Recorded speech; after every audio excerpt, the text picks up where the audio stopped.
Treasure Island, Part 12, My Shore Adventure. Chapter 3. How My Shore Adventure Began. The appearance of the island when I came on deck next morning was altogether changed. Although the breeze had now utterly ceased, we had made a great deal of way during the night, and were now lying becalmed about half a mile to the southeast of the low eastern coast. Grey-coloured woods covered a large part of the surface.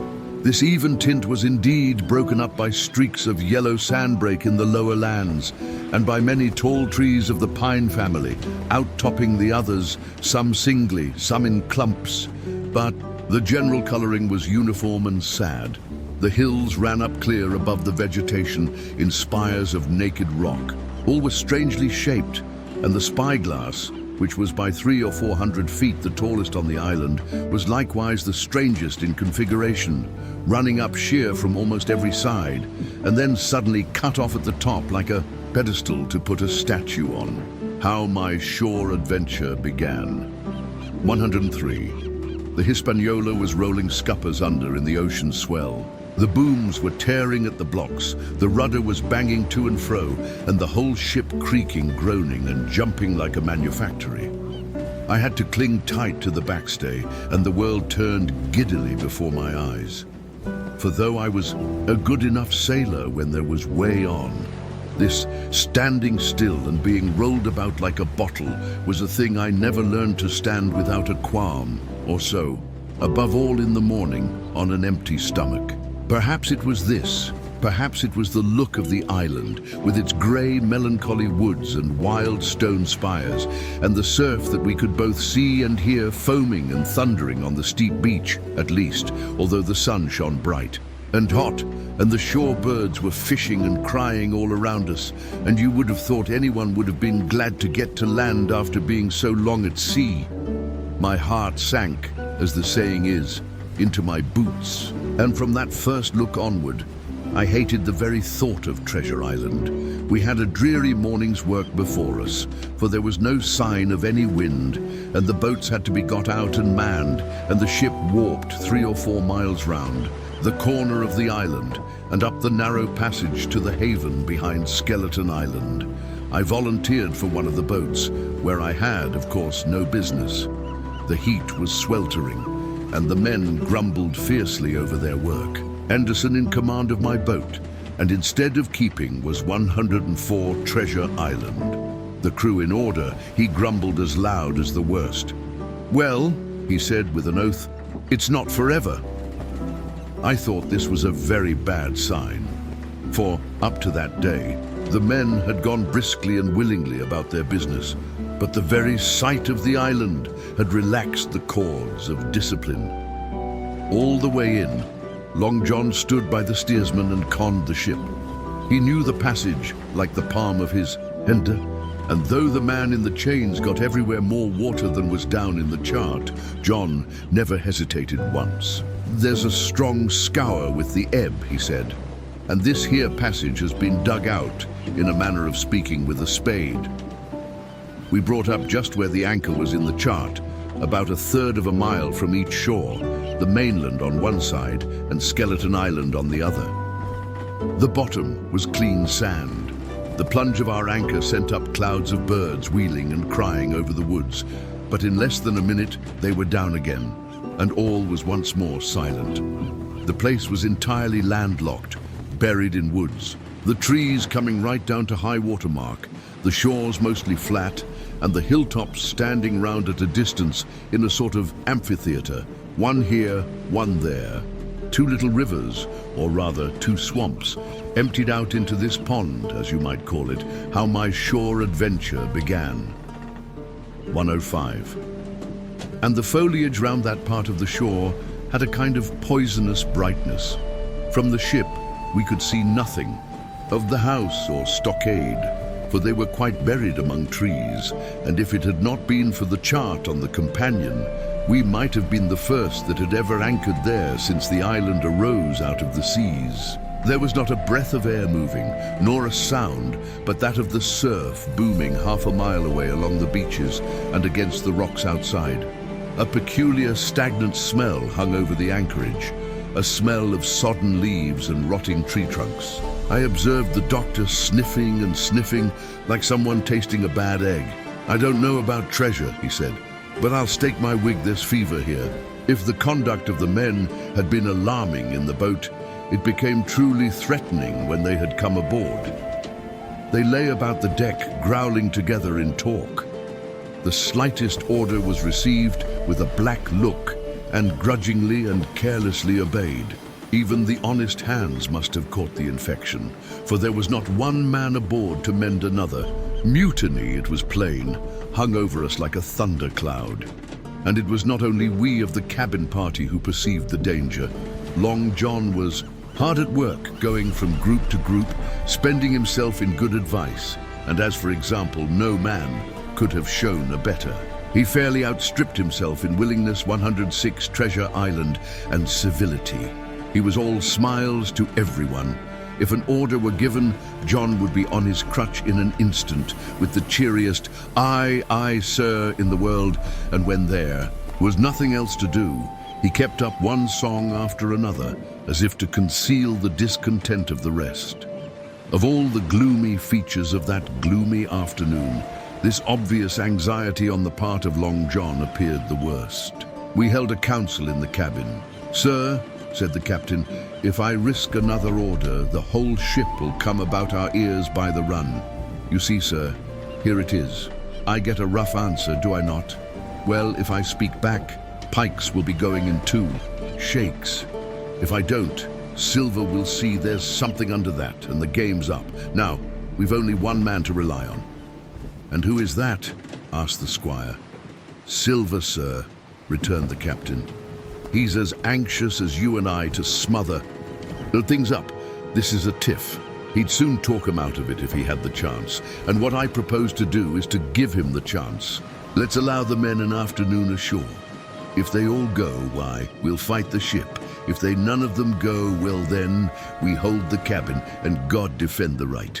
If some go, you mark my words, sir, Silver'll bring 'em aboard again as mild."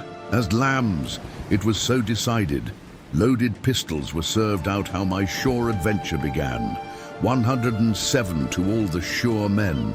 Hunter, Joyce, and Redruth were taken into our confidence and received the news with less surprise and a better spirit than we had looked for. And then the captain went on deck and addressed the crew.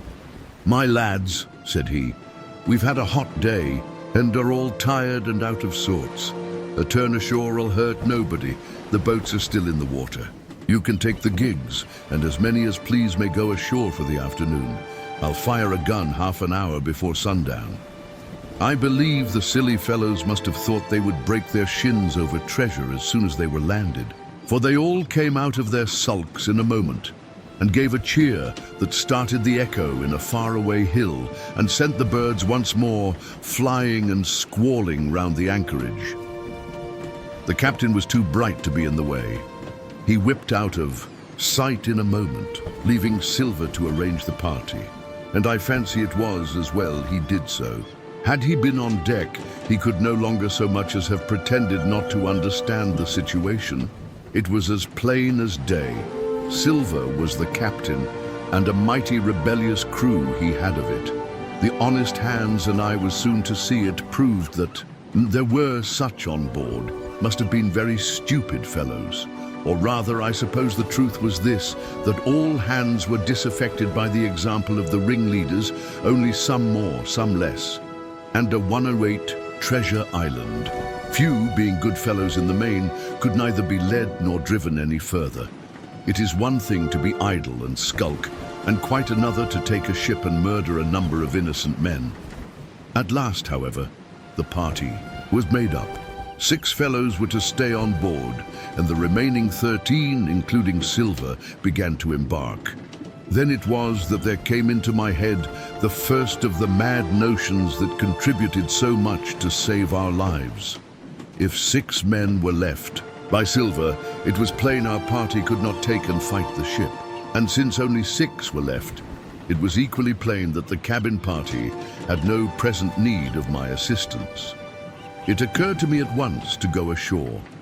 In a jiffy, I had slipped over the side and curled up in the foresheets of the nearest boat. And almost at the same moment she shoved off. No one took notice of me, only the bow-oar saying, "Is that you, Jim? Keep your head down." But Silver, from the other boat, looked sharply over and called out to know if that were me. And from that moment I began to regret what I had done. The crews raced for the beach, but the boat I was in, having some start, and being at once the lighter and the better manned, shot far ahead of her consort, and the bow had struck among the shoreside trees, and I had caught a branch and swung myself out and plunged into the nearest thicket. How my shore adventure began. 109, while Silver and the rest were still 100 yards behind.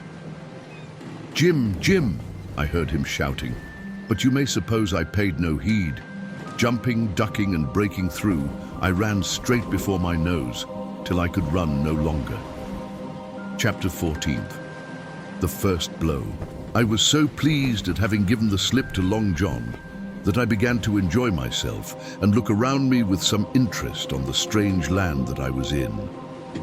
I had crossed a marshy tract full of willows, bulrushes, and odd, outlandish, swampy trees, and I had now come out upon the skirts of an open piece of undulating, sandy country about a mile long, dotted with a few pines and a great number of contorted trees, not unlike the oak in growth, but pale in the foliage like willows.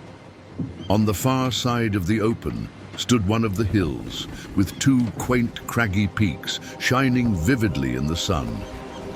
I now felt for the first time the joy of exploration. The isle was uninhabited. My shipmates I had left behind, and nothing lived in. Front of me but dumb brutes and fowls. I turned hither and thither among the trees. Here and there were flowering plants, unknown to me. Here and there I saw snakes, and one raised his head from a ledge of rock and hissed at me with a noise not unlike the spinning of a top. Here and there I saw snakes, and one raised his head from a ledge of rock. Page 110. The first blow. 111. Little did I suppose that he was a deadly enemy, and that the noise was the famous rattle. Then I came to a long thicket of these oak-like trees, live or evergreen oaks, I heard afterwards they should be called, which grew low along the sand like brambles, the boughs curiously twisted, the foliage compact, like thatch. The thicket stretched down from the top of one of the sandy knolls, spreading and growing taller as it went until it reached the margin of the broad, reedy fen, through which the nearest of the little rivers soaked its way into the anchorage. The marsh was steaming in the strong sun, and the outline of the spyglass trembled through the haze. All at once there began to go a sort of bustle among the bulrushes. A wild duck flew up with a quack, another followed, and soon over the whole surface of the marsh a great cloud of birds hung screaming and circling in the air. I judged at once that some of my shipmates must be drawing near along the borders of the fen. Nor was I deceived, for soon I heard the very distant and low tones of a human voice, which as I continued to give ear, grew steadily louder and nearer. This put me in a great fear, and I crawled under cover of the nearest live oak and squatted there, hearkening as silent as a mouse. Another voice answered, and then the first voice, which I now recognized to be Silver's, once more took up the story and ran on for a long while in a stream, 112 Treasure Island, only now and again interrupted by the other.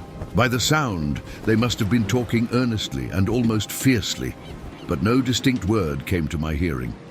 At last the speakers seemed to have paused and perhaps to have sat down, for not only did they cease to draw any nearer, but the birds themselves began to grow more quiet and to settle again to their places in the swamp.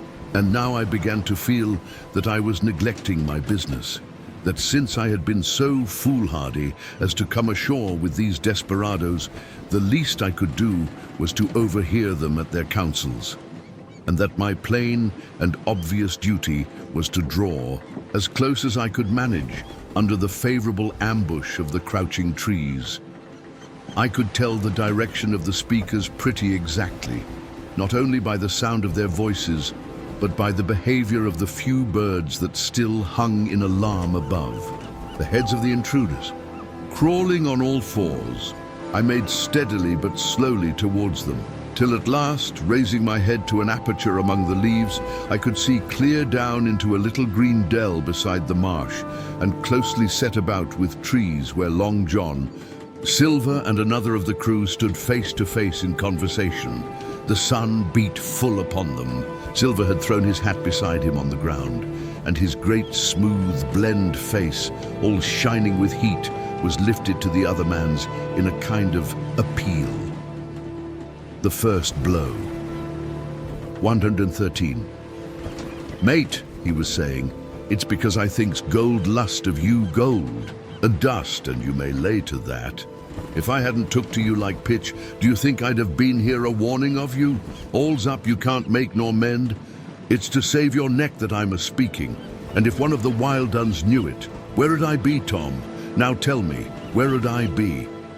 "Silver," said the other man, and I observed he was not only red in the face, but spoke as hoarse as a crow, and his voice shook too like a taut rope. "Silver," says he, "you're old and you're honest, or has the name for it. And you've money too, which lots of poor sailors hasn't, and you're brave or I'm mistook. And will you tell me you'll let yourself be led away with that kind of a mess of swabs? Not you. As sure as God sees me, I'd sooner lose my hand." If I turn again my duty, and then all of a sudden he was interrupted by a noise. I had found one of the honest hands well here. At that same moment came news of another. Far away out in the marsh there arose all of a sudden a sound like the cry of anger, then another on the back of it, and then one horrid, long-drawn scream. The rocks of the spyglass re-echoed it a score of times. The whole troop of marsh birds rose again, darkening heaven with a simultaneous whir. And long after that death yell was still ringing in my brain, silence had re-established its empire, and only the rustle of the redescending I-114 Treasure Island. Birds and the boom of the distant surges disturbed the languor of the afternoon. Tom had leaped at the sound, like a horse at the spur, but Silver had not winked an eye. He stood where he was, resting lightly on his crutch, watching his companion like a snake about to spring. "John," said the sailor, stretching out his hand. "Hands off!" cried Silver, leaping back a yard, as it seemed to me, with the speed and security of a trained gymnast. "Hands off, if you like, John Silver," said the other. "It's a black conscience that can make you feared of me. But in heaven's name, tell me, what was that?" "That," returned Silver, smiling away, but warier than ever, his eye a mere pinpoint in his big face, but gleaming like a crumb of glass. "That? Oh, I reckon that'll be Alan." And at this poor Tom flashed out like a hero. "Alan," he cried, "then rest his soul for a true seaman. And as for you, John Silver, long you've been a mate of mine, but you're mate of mine no more. If I die like a dog, I'll die in my duty. You've killed Alan, have you? Kill me too if you can, but I defies you." And with that, this brave fellow turned his back directly on the cook and set off walking for the beach, but he was not destined to go far. With a cry, John seized the branch of a tree, whipped the crutch out of his the first blow, 115 armpit, and sent that uncouth missile hurtling through the air. It struck poor Tom, point foremost, and with stunning violence, right between the shoulders in the middle of his back. His hands flew up, he gave a sort of gasp and fell. Whether he were injured much or little, none could ever tell. Like enough, to judge from the sound, his back was broken on the spot. But he had no time given him to recover. Silver, agile as a monkey, even without leg or crutch, was on the top of him next moment, and had twice buried his knife up to the hilt in that defenseless body. From my place of ambush, I could hear him pant aloud as he struck the blows. I do not know what it rightly is to faint, But I do know that for the next little while, the whole world swam away from before me in a whirling mist. Silver and the birds, and the tall spyglass hilltop going round and topsy-turvy before my eyes, and all manner of bells ringing and distant voices shouting in my ear. When I came again to myself, the monster had pulled himself together, his crutch under his arm, his hat upon his head. Just before him, Tom lay motionless upon the sward. But the murderer minded him not a whit, cleansing his blood-stained knife the while upon a wisp of grass. Everything else was unchanged, the sun still shining mercilessly on the steaming marsh and the tall pinnacle of the mountain, and I could scarce persuade myself that murder had been actually done. 12116 Treasure Island, and a human life cruelly cut short a moment since before my eyes. But now John put his hand into his pocket, brought out a whistle, and blew upon it several modulated blasts that rang far across the heated air. I could not tell, of course, the meaning of the signal, but it instantly awoke my fears. More men would be coming. I might be discovered. They had already slain 2 of the honest people. After Tom and Alan, might not I come next? Instantly I began to extricate myself and crawl back again, with what speed and silence I could manage, to the more open portion of the wood. As I did so, I could hear hails coming and going between the old buccaneer and his comrades, and this sound of danger lent me wings. As soon as I was clear of the thicket, I ran as I never ran before, scarce minding the direction of my flight, so long as it led me from the murderers. And as I ran, fear grew and grew upon me, until it turned into a kind of frenzy. Indeed, could anyone be more entirely lost than I? When the gun fired, how should I dare to go down to the boats among those fiends, still smoking from their crime? Would not the first of them who saw me wring my neck like a snipe's? Would not my absence itself be an evidence to them of my alarm, and therefore of my fatal knowledge? It was all over. I thought goodbye to the Hispaniola, goodbye to the squire, the doctor, and the captain. There was nothing left for me. The first blow, 117, but death by starvation, or death by the hands of the mutineers. All this while, as I say, I was still running, and, without taking any notice, I had drawn near to the foot of the little hill with the 2 peaks, and had got into a part of the island where the live oaks grew more widely apart, and seemed more like forest trees in their bearing and dimensions. Mingled with these were a few scattered pines, some 50, some nearer 70 feet high. The air, too, smelt more freshly than down beside the marsh, and here a fresh alarm brought me to a standstill with a thumping heart. Chapter 15. The Man of the Island. From the side of the hill, which was here steep and stony, a spout of gravel was dislodged and fell rattling and bounding through the trees. My eyes turned instinctively in that direction, and I saw a figure leap with great rapidity behind the trunk of a pine. What it was, whether bear or man or monkey, I could in no wise tell. It seemed dark and shaggy. More I knew not. But the terror of this new apparition brought me to a stand. I was now, it seemed, cut off upon both sides. Behind me the murderers, before me this lurking nondescript. And immediately I began to prefer the dangers that I knew to those I knew not. Silver himself appeared less terrible in contrast with this creature of the woods, and I turned on my heel and, looking sharply behind me over my shoulder, began to retrace my steps in the direction of the boats. Instantly the figure reappeared and, making a wide circuit, began to head me off. I was tired at any rate, but had I been as fresh as when I rose, I could see it was in vain for me to contend in speed with such an... And at last threw himself on his knees and held out his clasped hands in supplication. Page 119, The Man of the Island. 119, Adversary. From trunk to trunk, the creature fitted like a deer, running manlike on 2 legs, but unlike any man that I had ever seen, stooping almost double as it ran. Yet a man it was. I could no longer be in doubt about that. I began to recall what I had heard of cannibals. One was within an ace of calling for help.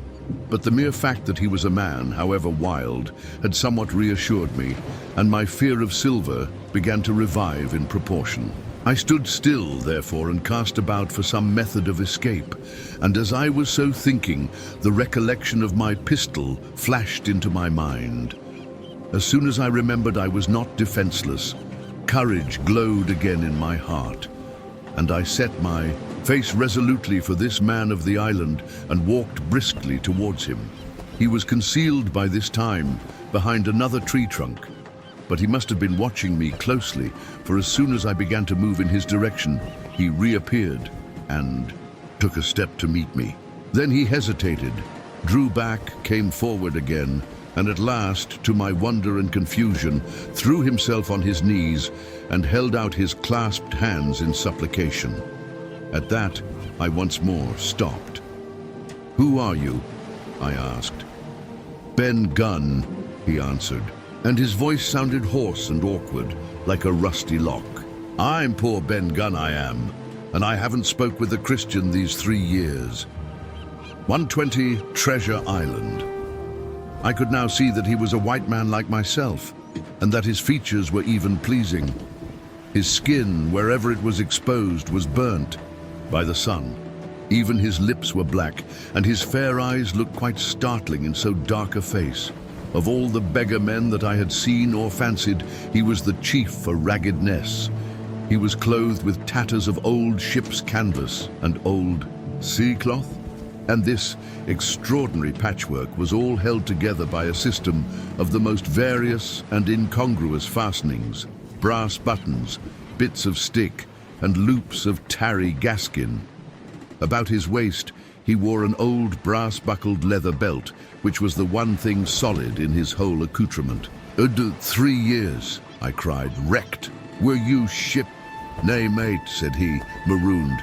I had heard the word, and I knew it stood for a horrible kind of punishment common enough among the buccaneers, in which the offender is put ashore with a little powder and shot, and left behind on some desolate and distant island. "Marooned 3 years agone," he continued, "and lived on goats since then, and berries and oysters. Wherever a man is," says I, "a man can do for himself. But mate, my heart is sore for Christian diet.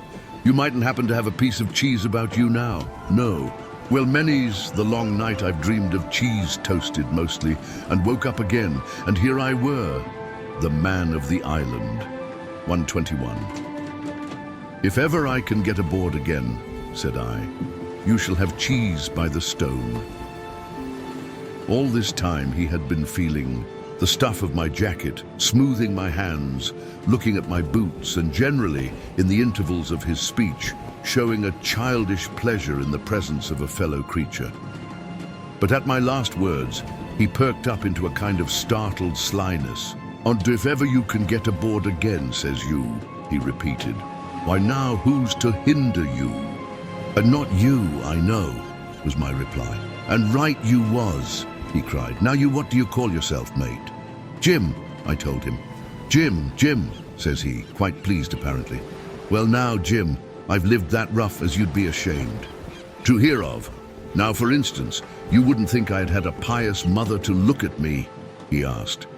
"Why, no, not in particular," I answered. "Ah, well," said he, "but I had remarkable pious, and I was a civil, pious boy, and could rattle off my catechism that fast as you couldn't tell one word from Anctha. And here's what it come to, Jim, and it begun with chuck farthen on the blessed grave stones. That's what it begun with, but it went further than that. And so my mother told me, and predict the whole she did, the pious woman.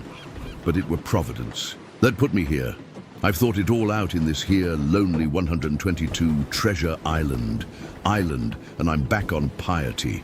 You don't catch me tasting rum so much, but just a thimbleful for luck, of course, the first chance I have. I'm bound I'll be good, and I see the way too." And Jim, looking all round him and lowering his voice to a whisper, "I'm rich."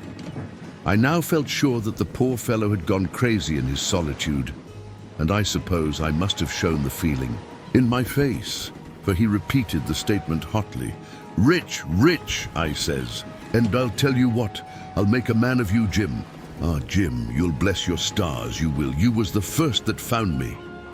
And at this there came suddenly a lowering shadow over his face, and he tightened his grasp upon my hand and raised a forefinger threateningly before my eyes. "Now, Jim, you tell me true, that ain't Flint's ship?" he asked. At this, I had a happy inspiration. I began to believe that I had found an ally, and I answered him at once. "It's not Flint's ship, and Flint is dead. But I'll tell you true, as you ask me, there are some of Flint's hands aboard.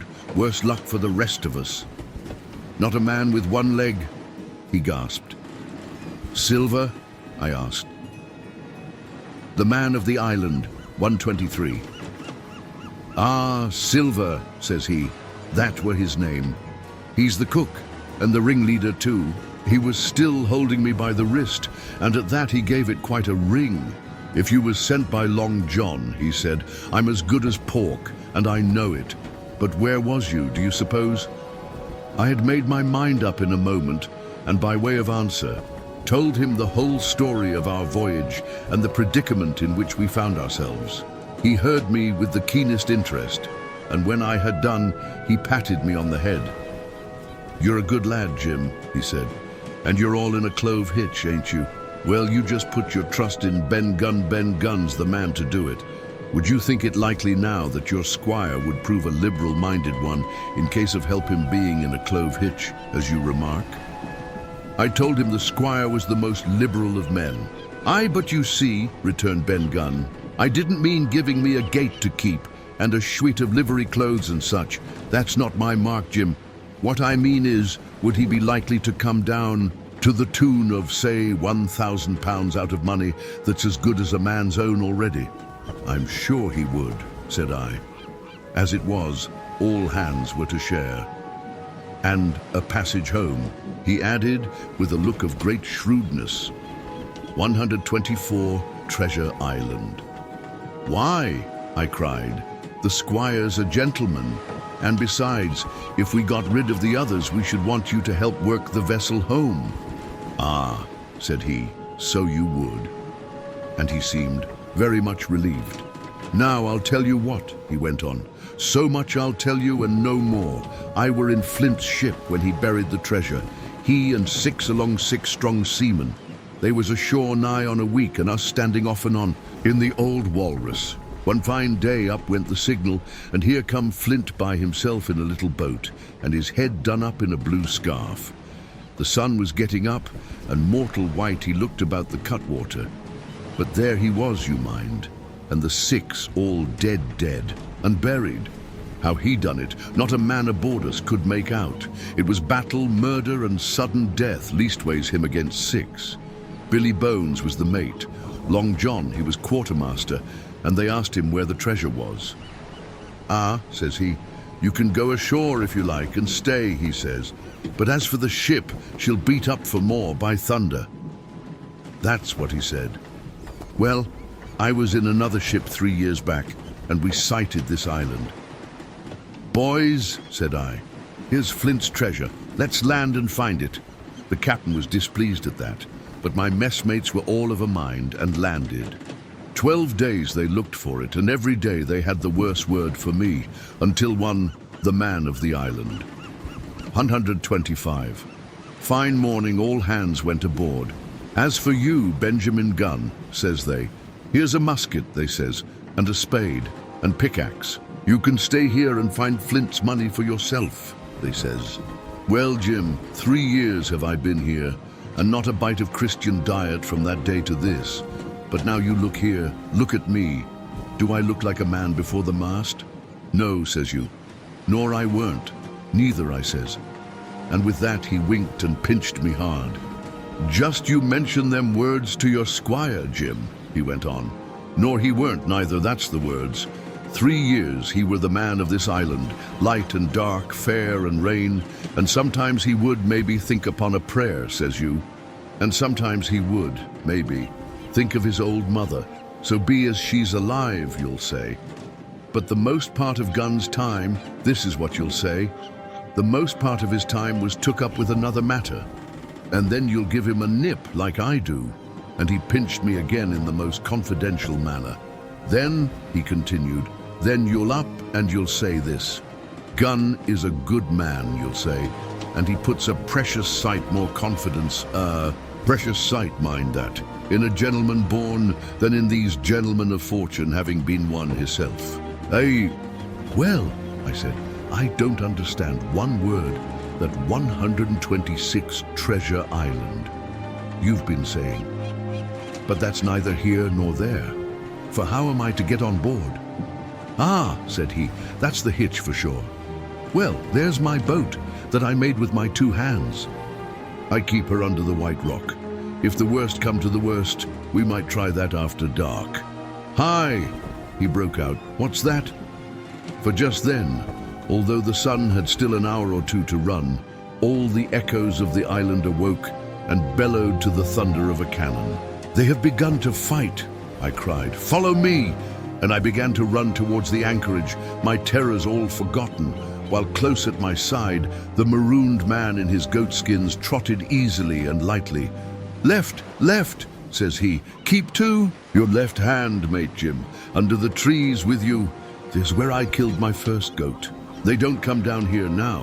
They're all mast-headed on them mountings for the fear of Benjamin Gunn. Ah, and there's the cemetery, he must have meant. You see the mounds? I come here and prayed nows and thens, when I thought maybe a Sunday would be about due. It weren't quite a chapel, but it seemed more solemn-like. And then, says you, Ben Gunn was short-handed no chaplain, nor so much as a Bible and a flag, you says. So he kept talking as I ran, neither expecting nor receiving any answer. The man of the island, 127. The cannon shot was followed after a considerable interval by a volley of small arms. Another pause, and then, not a quarter of a mile in front of me, I beheld the Union Jack flutter in the air above a wood. Part 4. The Stockade. Chapter 15. Narrative continued by the Doctor. How the ship was abandoned. It was about 1:30 bells in the sea phrase that the 2 boats went ashore from the Hispaniola. The captain, the squire and I were talking matters over in the cabin. Had there been a breath of wind, we should have fallen on the 6 mutineers who were left aboard with us, slipped our cable, and away to sea. But the wind was wanting, and, to complete our helplessness, down came Hunter with the news that Jim Hawkins had slipped into a boat and was gone ashore with the rest. It never occurred to us to doubt Jim Hawkins, but we were alarmed for his safety. With the men in the temper they were in, it seemed an even chance if we should see the lad again. We ran on deck. The pitch was bubbling in the seams. The nasty stench of the place turned me sick. If ever a man smelt fever, how the ship was abandoned. 129 and dysentery, it was in that abominable anchorage the 6 scoundrels were sitting grumbling under a sail in the forecastle. Ashore we could see the gigs made fast, and a man sitting in each, hard by where the river runs in. One of them was whistling bolero. Lily waiting was a strain, and it was decided that Hunter and I should go ashore with the jolly boat in quest of information. The gigs had leaned to their right, but Hunter and I pulled straight in the direction of the stockade upon the chart. The 2 who were left guarding their boat seemed in a bustle at our appearance. Lily Bolero stopped off, and I could see the pair discussing what they ought to do. Had they gone and told Silver, all might have turned out differently, but they had their orders, I suppose, and decided to sit quietly where they were and hark back again to Lily Bolero. There was a slight bend in the coast, and I steered so as to put it between us. Even before we landed, we had thus lost sight of the gigs. I jumped out and came as near running as I durst, with a big silk handkerchief under my hat for coolness. Saki and a brace of pistols ready primed for safety.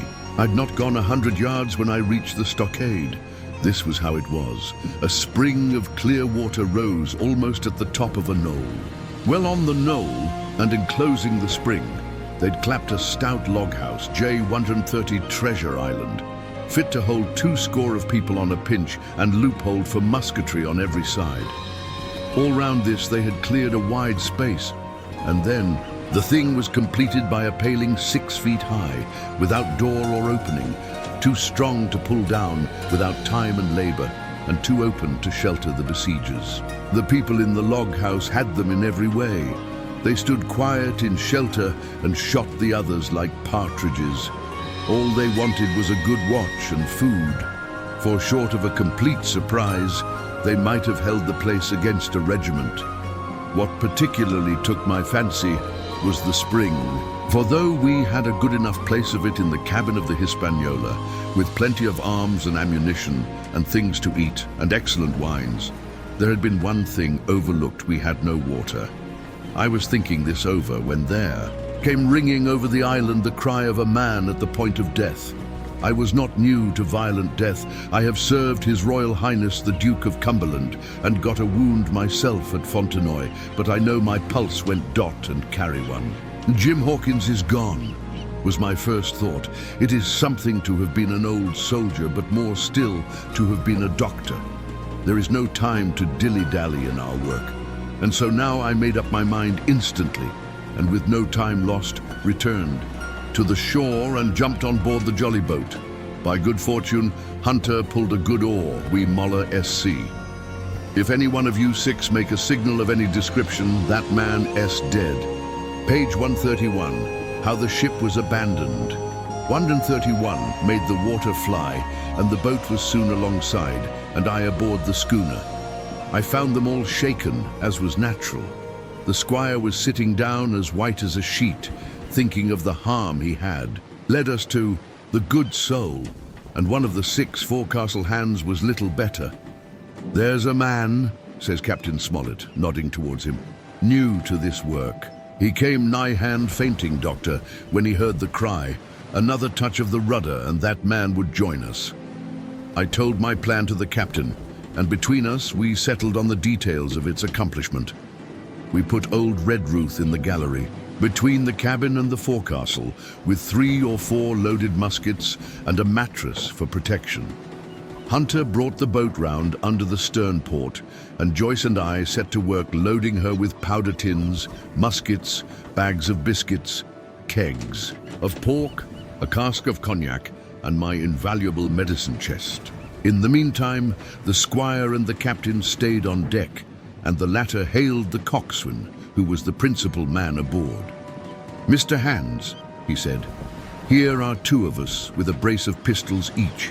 If any one of you 6 make a signal of any description, that man's dead."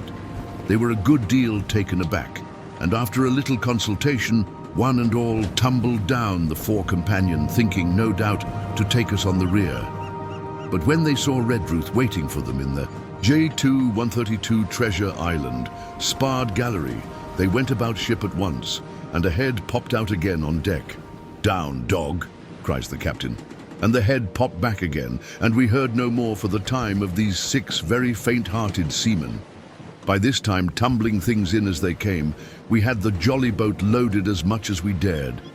Joyce and I got out through the stern port, and we made for shore again, as fast as oars could take us. This second trip fairly aroused the watchers along shore. Lilibolero was dropped again, and just before we lost sight of them behind the little point, one of them whipped ashore and disappeared. I had half a mind to change my plan and destroy their boats, but I feared that Silver and the others might be close at hand, and all might very well be lost by trying for too much. We had soon touched land in the same place as before and set to provision the blockhouse. All 3 made the first journey, heavily laden, and tossed our stores over the palisade. Then, leaving Joyce to guard them 1 man to be sure, but with half a dozen muskets, Hunter and I returned to the jolly boat and loaded ourselves once more. So we proceeded without pausing to take breath, till the whole cargo was bestowed, when the 2 servants took up their position in the blockhouse, and I, with all my power, sculled back to the Hispaniola. How the ship was abandoned. Partition, that. We should have risked a second boatload seems more daring than it really was. They had the advantage of numbers, of course. but we had the advantage of arms. Not one of the men ashore had a musket, and before they could get within range for pistol shooting, we flattered ourselves we should be able to give a good account of a half dozen at least. The squire was waiting for me at the stern window, all his faintness gone from him. He caught the painter and made it fast, and we fell to loading the boat for our very lives. Pork, powder and biscuit was the cargo, with only a musket and a cutlass apiece for the squire and me and Redruth and the captain, the rest of the arms. And powder we dropped overboard in 2 fathoms and a half of water, so that we could see the bright steel shining far below us in the sun on the clean sandy bottom. By this time the tide was beginning to ebb, and the ship was swinging round to her anchor. Voices were heard faintly hallooing in the direction of the 2 gigs, and though this reassured us for Joyce and Hunter, who were well to the eastward, it warned our party to tow off. Redruth retreated from his place in the gallery and dropped into the boat, which we then brought round to the ship's counter to be handier for Captain Smollett. "Now, men," said he, "do you hear me?" There was no answer from the forecastle. 134 Treasure Island. "It's to you, Abraham Gray. It's to you I am speaking." Still no reply. "Gray," resumed Mr. Smollett a little louder, "I am leaving this ship, and I order you to follow your captain. I know you are a good man at bottom, and I dare say not one of the lot of yous as bad as he makes out. I have my watch here in my hand. I give you 30 seconds to join me in." There was a pause. "Come, my fine fellow," continued the captain, "don't hang so long in stays. I'm risking my life and the lives of these good gentlemen every second." There was a sudden scuffle, a sound of blows, and out burst Abraham Gray with a knife cut on the side of the cheek and came running to the captain like a dog to the whistle. "I'm with you, sir," said he. And the next moment he and the captain had dropped aboard of us, and we had shoved off and given way. We were clear out of the ship, but not yet ashore in our stockade. Chapter 17. Narrative continued by the Doctor. The Jolly Boat's last trip. This 5th trip was quite different from any of the others. In the first place, the little gallipot of a boat that we were in was gravely overloaded. 5 grown men, and 3 of them, Trelawney, Redruth and the captain, over 6 feet high, was already more than she was meant to carry. Add to that the powder, pork and bread bags. The gunwale was lipping astern. Several times we shipped a little. Water and my breeches and the tails of my coat were all soaking wet before we had gone 100 yards. The captain made us trim the boat, and we got her to lie a little more evenly. All the same, we were afraid to breathe. In the second place, the ebb was now making a strong, rippling current running westward through the basin, and then southward and seaward down the straits by which we had entered in the morning. Even the ripples were a danger to our overloaded craft, but the worst of it was that we were swept out of our true course and away from our proper landing place behind 136 Treasure Island, the point. If we let the current have its way, we should come ashore beside the gigs, where the pirates might appear at any moment. "I cannot keep her head for the stockade, sir," said I to the captain. I was steering, while he and Redruth, 2 fresh men, were at the oars. "The tide keeps washing her down. Could you pull a little stronger?" "Not without swamping the boat," said he. "You must bear up, sir, if you please. Bear up until you see you're gaining." I tried and found by experiment that the tide kept sweeping us westward until I had laid her head due east, or just about right angles to the way we ought to go. "We'll never get ashore at this rate," said I. "If it's the only course that—" "We can lie, sir. We must even lie it," returned the captain. "We must keep upstream. You see, sir," he went on, "if once we drop to leeward of the landing place, it's hard to say where we should get ashore, besides the chance of being boarded by the gigs. Whereas, the way we go, the current must slacken, and then we can dodge back along the shore." 66. "The current's less already, sir," said the man Gray, who was sitting in the foresheets. "You can ease her off a bit." "Thank you, my man," said, and quite as if nothing had happened, for we had all quietly made up our minds to treat him like one of ourselves. The jolly boat's last trip. 1:37. Suddenly the captain spoke up again, and I thought his voice was a little changed. "The gun," said he. "I have thought of that," said I, for I made sure he was thinking of a bombardment of the fort. "They could never get the gun ashore, and if they did, they could never haul it through the woods." "Look astern, Doctor," replied the captain. We had entirely forgotten the Long Nine, and there, to our horror, were the 5 rogues busy about her, getting off her jacket, as they called the stout tarpaulin cover under which she sailed. Not only that, but it flashed into my mind at the same moment that the round shot and the powder for the gun had been left behind, and a stroke with an axe would put it all into the possession of the evil ones aboard. "Israel was Flint's gunner," said Gray hoarsely. At any risk, we put the boat's head direct for the landing place. By this time, we had got so far out of the run of the current that we kept steerage way even at our necessarily gentle rate of rowing, and I could keep her steady for the goal. But the worst of it was that with the course I now held, we turned our broadside instead of our stern to the Hispaniola and offered a target like a barn door. I could hear, as well as see, that brandy-faced rascal, Israel Hands, plumping down, a round shot on the deck, on 38 Treasure Island. "Who's the best shot?" asked the captain. "Mr. Trelawney, out and away," said I. "Mr. Trelawney, will you please pick me off one of these men, sir? Hands, if possible," said the captain. Trelawney was as cool as steel. He looked to the priming of his gun. "Now!" cried the captain. "Easy with that gun, sir, or you'll swamp the boat. All hands stand by to trim her when he aims."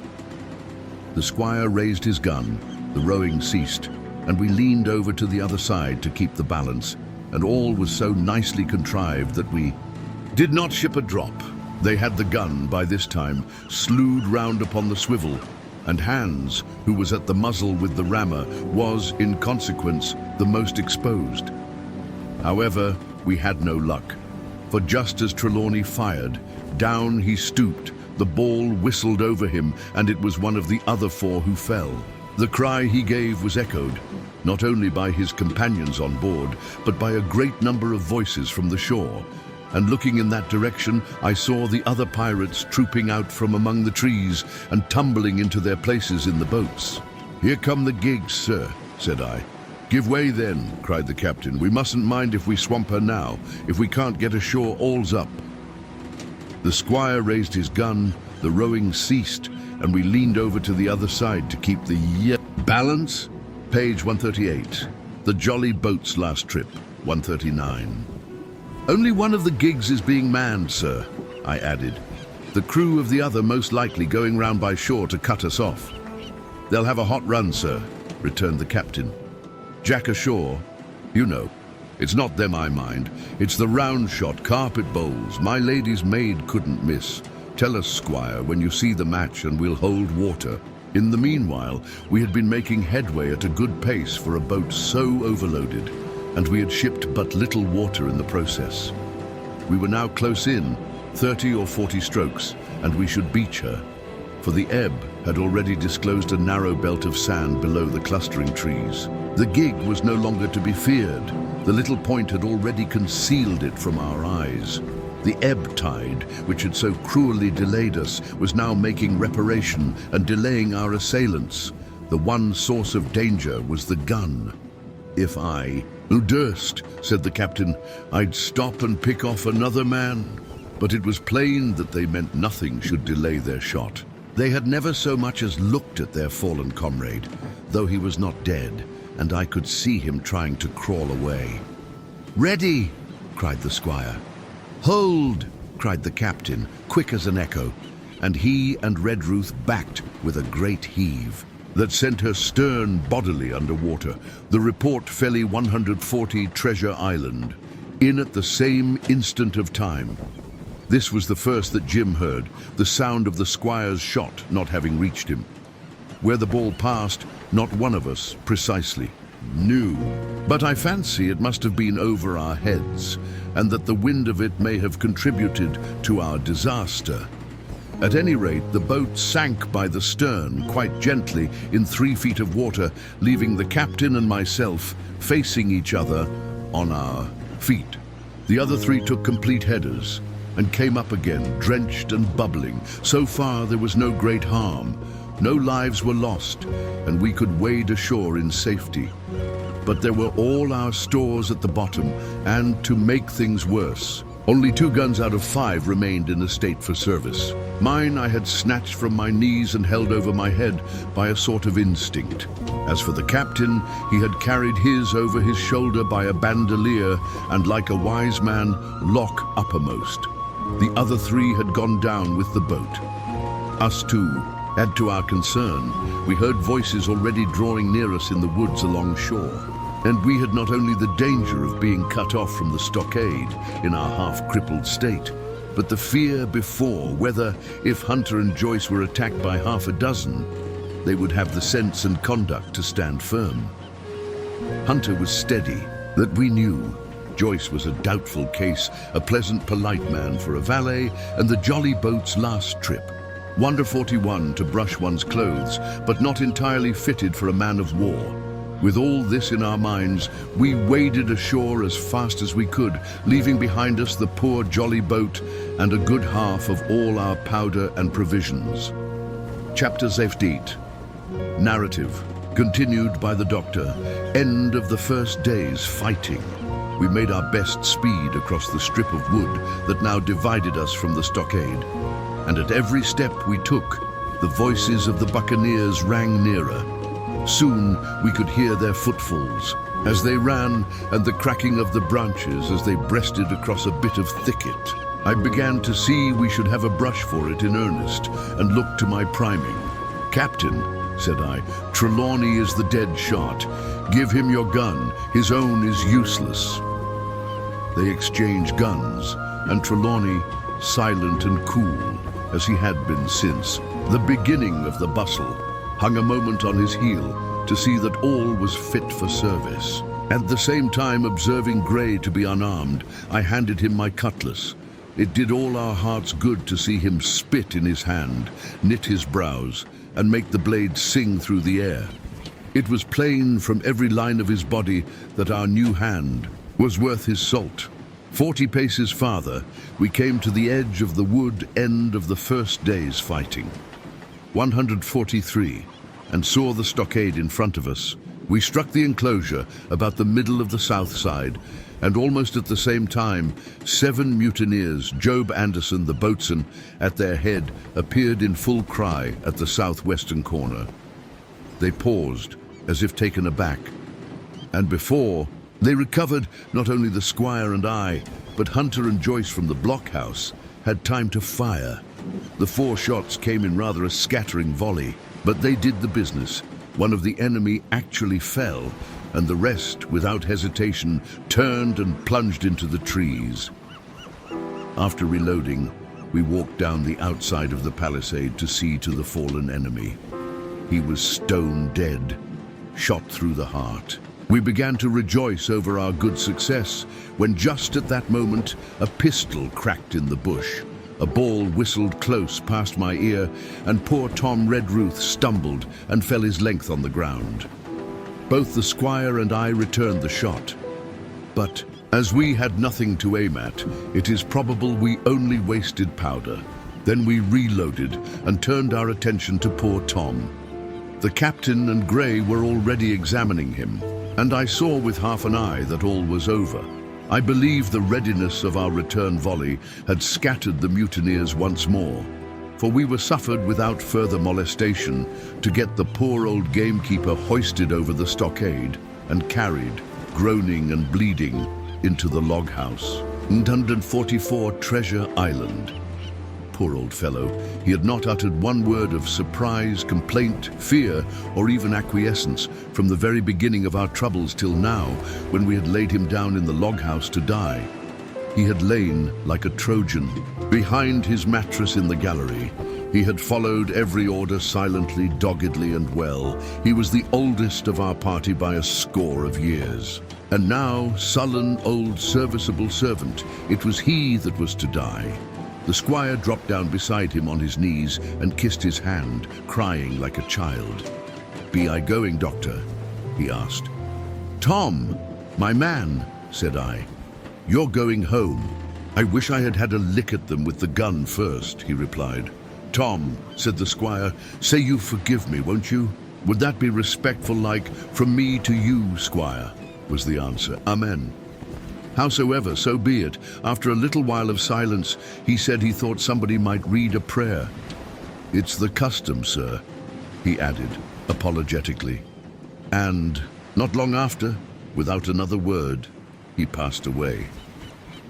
In the meantime, the captain, whom I had observed to be wonderfully swollen about the chest and pockets, had turned out a great many various stores: the British colours, a Bible, a coil of stoutish, rope, pen, ink, the logbook, and pounds of tobacco. He had found a Death Often Redruth, page 144, end of the first day's fighting. 145 longish fir tree lying felled and trimmed in the enclosure, and with the help of Hunter, he had set it up at the corner of the log house where the trunks crossed and made an angle. Then climbing on the roof, he had with his own hand bent and run up the colours. This seemed mightily to relieve him.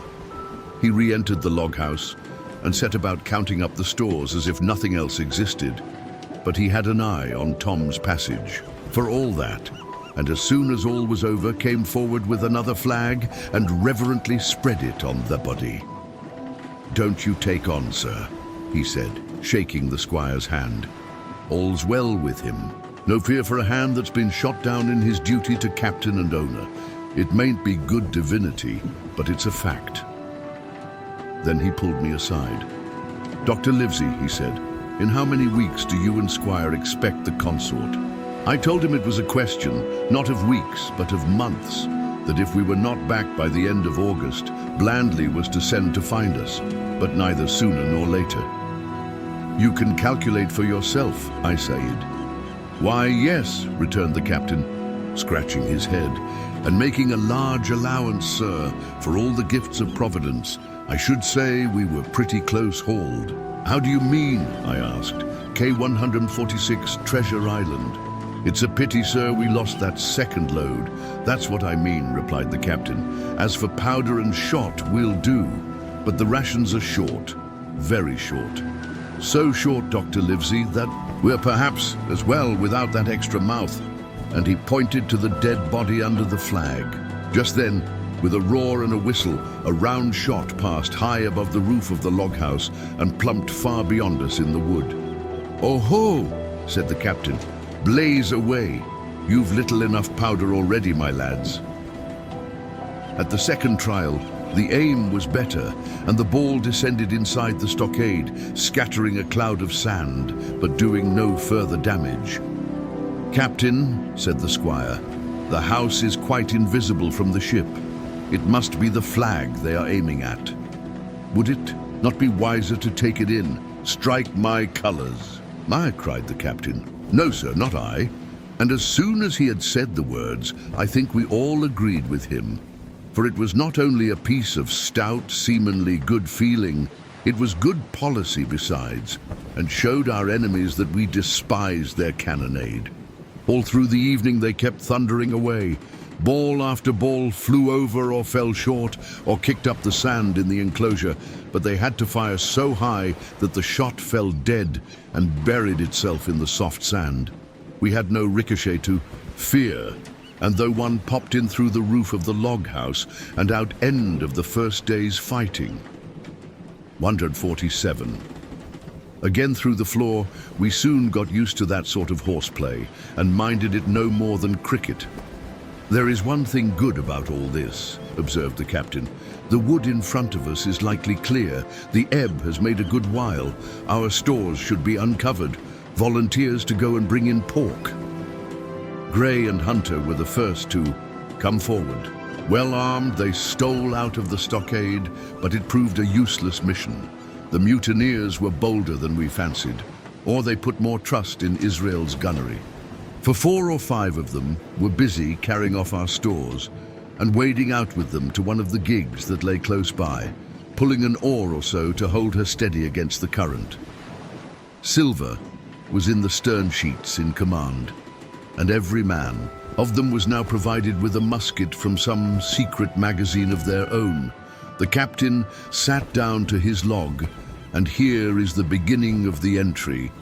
Alexander Smollett, master; David Livesey, ship's doctor; Abraham Gray, carpenter's mate; John Trelawney, owner; John Hunter and Richard Joyce, owner's servants, landsmen, being all that is left faithful of the ship's company with stores for 10 days at short rations, came ashore this day and flew British colours on the log house in Treasure Island. Thomas Redruth, owner's servant, landsman, shot by the mutineers. James Hawkins, cabin boy, K2, 148, Treasure Island. And at the same time, I was wondering over poor Jim Hawkins's fate. A hail on the land side. "Somebody hailing us," said Hunter, who was on guard. "Doctor, Squire, Captain." "Hello, Hunter. Is that you?" came the cries, and I ran to the door in time to see Jim Hawkins, safe and sound, come climbing over the stockade.